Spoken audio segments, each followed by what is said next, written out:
So one thing you've said several times now, and I've seen your t-shirts and your perspective on ROAS. Let's talk about that a little bit, because ROAS is flaunted like, oh, we get a 16 or a 10 ROAS or whatever, and they probably sell like one $50 product for $5 in daily ad spend. What's your hang up in issue with ROAS? Sure. Well, let me ask you this. What is ROAS? Other than return on ad spend? Yeah, but like, how are you defining it? Just simple revenue divided by ad spend.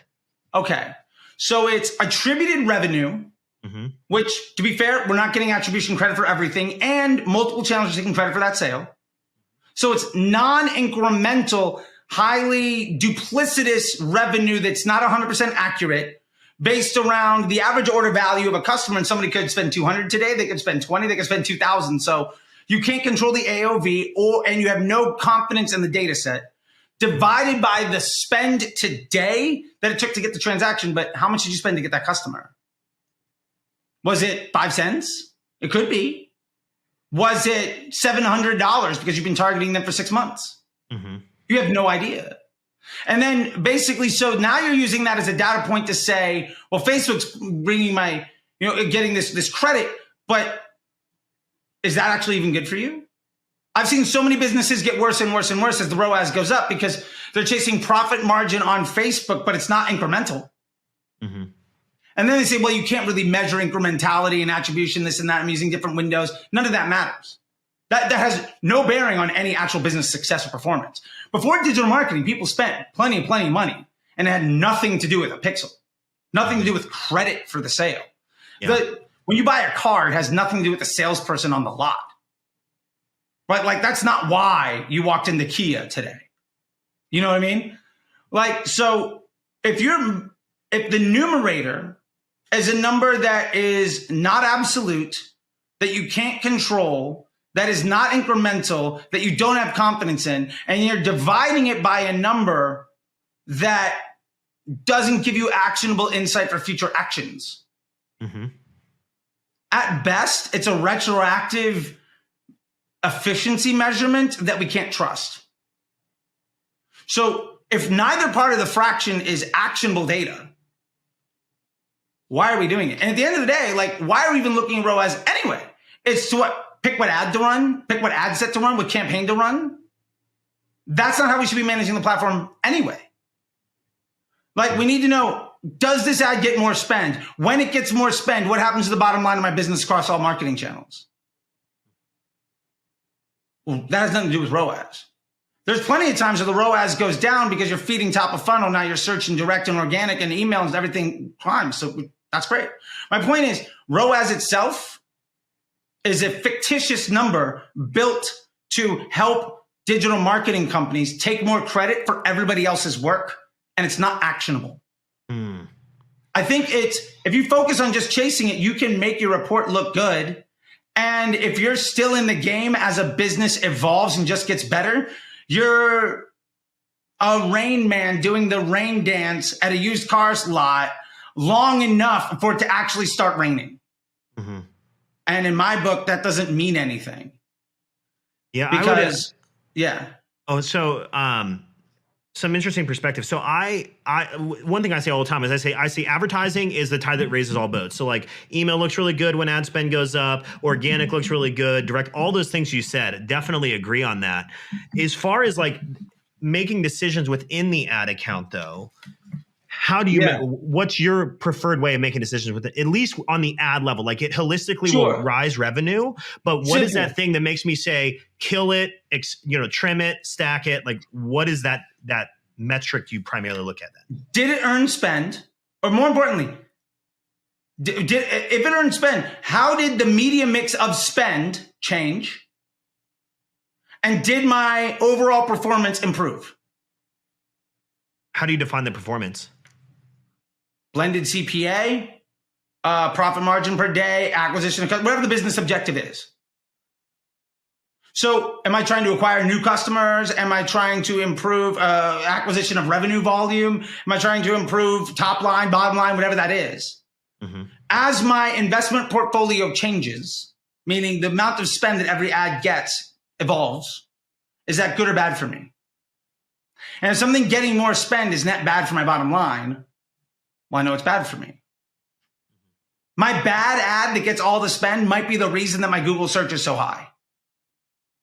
That good ad that gets all the spend might not ever be scalable. And as soon as I try to isolate it, it breaks because it's only good as the 12th touch, but it's getting enough volume because of everything else. So yeah. And if your ad account is not simple enough to make that in sight, then you're setting yourself up to not be able to take actionable. You're not able to take action on the data that you see. So I would say your ad account architecture is a liability to the success that you want to have because you've set it up in a certain way where you're not able to actually point to the net impact of any dollar spent in any place. And again, if you can't tell me the impact of my investment portfolio on my bank account, why am I giving you any money at all? That's good. I want to just kind of to close here, just be respectful of your time. Sure. A few different takeaways that I kind of have in here that I think is worthwhile, and please expand upon these as I kind of add these. So the first thing I've kind of seen here is that there's always going to be another fear. So as you're going into advertising, as you're growing your business, there's always going to be that next level you have to break through that you have to have mental fortitude for. The second thing I believe, or that I've seen, and you've talked about, is that simplicity is better than simplicity over complexity. Too many people are super complex, really diverse, burning themselves out in a lot of different areas, and they're wondering why nothing works. And then the last thing you said was really good. Is just, you said net impact. Blended CPA. Some will look at MER. Some are going to look at blended CPA. If no one knows what those are, go Google those. I would say MER is another fictitious thing that matters, that has no bearing on anything. It's a fancy version of ROAS.